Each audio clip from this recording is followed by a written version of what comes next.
కానీ you sir యుద్ధం జరుగుంటే బాగుండదని దేశం మొత్తం కూడా కోరుకుంది. కానీ సీజ్‌ఫైర్ అది కాల్పుల విరమణ జరగడం చూసాం. యుద్ధం జరుగుంటే ఏ విధంగా ఉండేది? అది మీరు యాక్సెప్ట్ చేస్తుండేవారా? అంటే యుద్ధం జరగడం ఓకే బాగుంటుంది అని చెప్పేసి మీరేమనుకున్నారు సార్ అప్పుడు? యుద్ధం దేనికి పరిష్కారం కాదు. దాంట్లో నష్టపోయేది మన ఎకానమీ. మనమేమో 2047కి డెవలప్డ్ నేషన్‌గా హ్మ్. వికసిత్ భారత్ చేయాలి అని, మన దేశ ప్రజలకి ఉద్యోగాలు, ఎడ్యుకేషను, హెల్త్ కేరు ఇవన్నీ ఇవ్వాలి అని, మన ఎకానమీని ఇంప్రూవ్ చేయాలని మనము తాపత్రయపడుతున్నాం. హ్మ్. ఇన్‌ఫ్రాస్ట్రక్చర్‌ని డెవలప్ చేస్తున్నాం. మనం యుద్ధంలోనికి వెళ్తే దాంట్లో ఈ మన డబ్బులు కూడా దాంట్లో పెట్టాల్సి వస్తుంది.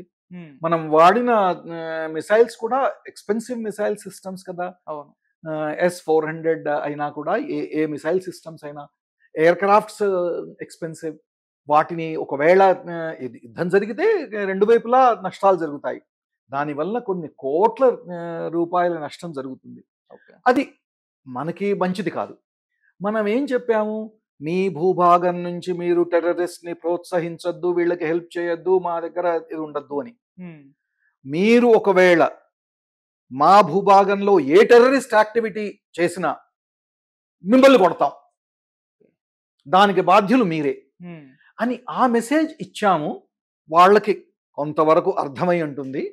ఎంత ఎంత వరకు కొట్టగలమో అది కూడా అర్థమై ఉంటుంది. ఓకే. ఇప్పుడు వాళ్ళు కొంచెం అండర్‌స్టాండ్ చేసుకొని, వాళ్ళు అసలే వాళ్ళ దగ్గర వాళ్ళ ఎకానమీ రూయిన్స్‌లో ఉంది. వాళ్ళు వెళ్లి అప్పులు ఇవ్వండి నాయనా అని చెప్పి ఐఎంఎఫ్ దగ్గరికెళ్లారు. హ్మ్. ఐఎంఎఫ్ ఇచ్చింది. మనం ప్రొటెస్ట్ చేశాం. మీరు ఏ డబ్బులు ఇచ్చినా వాళ్ళు ఈ యుద్ధానికి, టెర్రరిస్ట్‌కి వీటికే వాడతారు కానీ, హ్మ్. వాళ్ళ ప్రజల్ని ఉద్ధరించడానికి, వాళ్ళకి డెవలప్‌మెంట్ చేయడానికి, వాళ్ళకి హెల్త్ కేర్ అట్లాంటివి ప్రొవైడ్ చేయడానికి, ఫుడ్ గ్రెయిన్స్, న్యూట్రిషన్ ప్రొవైడ్ చేయడానికి ఇవ్వాలి అని చెప్పి అనుకుంటున్నారు. అదేం జరగదు వీళ్ళది. అదంతా వాళ్ళ ఆర్మీకే పెట్టేస్తారు అని చెప్పి మనం వార్న్ చేశాం.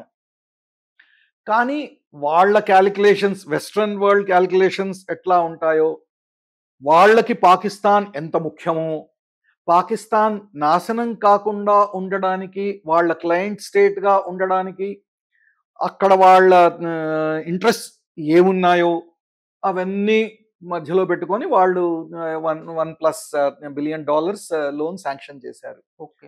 కానీ వెంటనే వాళ్ళు 11 కండిషన్స్ పెట్టారు. హ్మ్. ఇవి మీ పార్లమెంట్‌లో ఇది బడ్జెట్‌ని అప్రూవల్ చేయాలి. ఇది చేయకూడదు. ఇది చేయాలి. ఇది చేయాలి. ఇది చేయాలని చెప్పి. ఇన్ని కండిషన్స్ పెట్టారు. హ్మ్. దాని వలన వాళ్ళు దాన్ని మళ్ళీ వాళ్ళ వెపన్ సిస్టమ్స్‌ని కొనుక్కోవడానికి, వాళ్ళు వాళ్ళకైన లాస్‌ని రికూప్ చేయడానికి వాడగలరో లేదో క్వెషన్ మార్క్. ఓకే. దీనన్నిటిలోకి పెద్ద దెబ్బ ఏది కొట్టామంటే ఇండస్ వాటర్ ట్రీటీ. అవును సార్. ఇన్నాళ్ళు 1960 నుంచి ఎన్ని యుద్ధాలు జరిగినా, ఎంతగా మనం ఇది టెర్రరిస్ట్ యాక్షన్స్‌లో మన వాళ్ళు కోల్పోయినా కూడా, ప్రాణాలు పోయినా కూడా, మనం ఇండస్ వాటర్ ట్రీటీని రివోక్ చేయలేదు. హ్మ్. అది చాలా పెద్ద చర్య. అవును సార్. అది ఎందుకు చేశాము అనేది హిస్టరీ.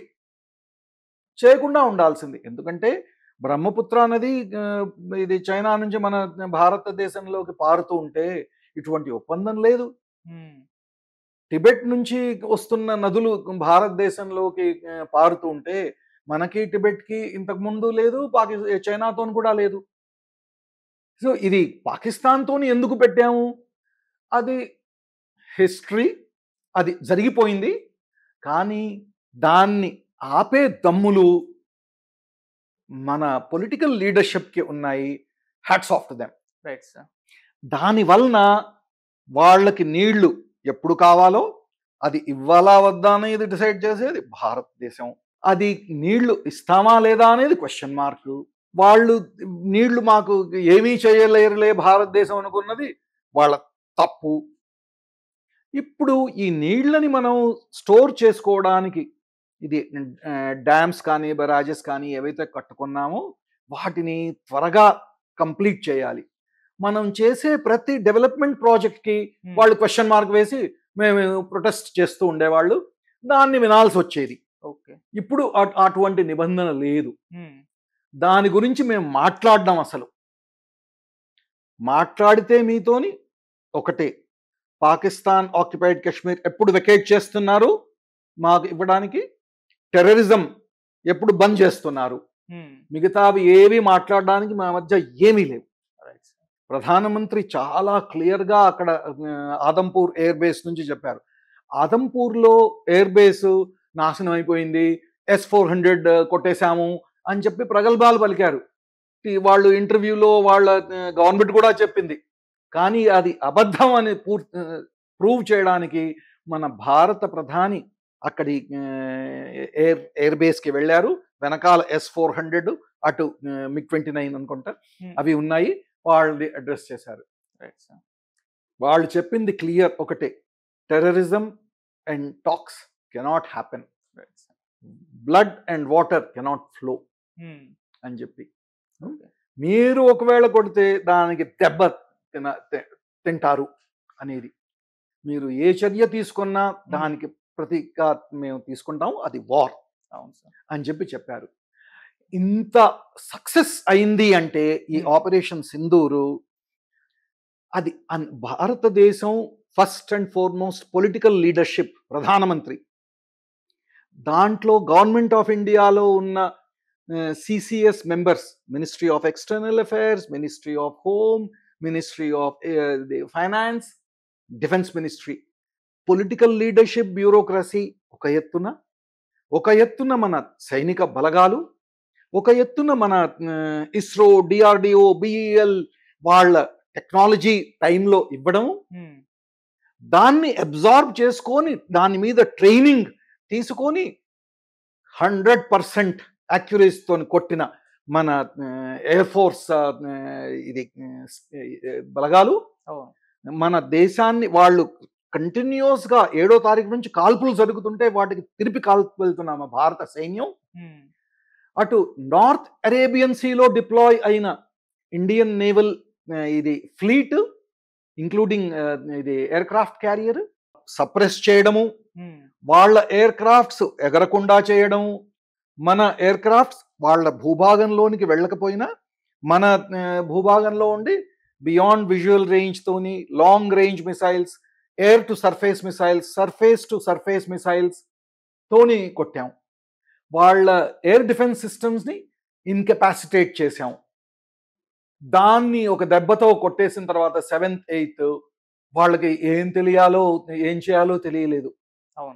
నెక్స్ట్ డే ఇంతకుముందు జనాలు ప్రూఫ్ అడిగేవాళ్ళు, మీరు కొట్టారా, ప్రూఫ్ ఏది చూపించండి, అక్కడ ఏం కాలేదు అని చెప్పి. అంటే మన సైనిక దళాలు చేసిన దానిని, బాలాకోట్ స్ట్రైక్స్ ని ప్రశ్నించే బుద్ధిమంతులు ఉన్నారు మన దేశంలో. ఈసారి అటువంటి స్కోప్ వాళ్ళకి ఇవ్వలేదు. ఎగ్జాక్ట్ ప్రూఫ్, ఇది శాటిలైట్ ఇమేజరీస్, హై డెఫినిషన్ దీంతో HD తో తీసి ప్రతి ఒక్క మీటర్ చూసాం. ఈ కేపబిలిటీ రావడానికి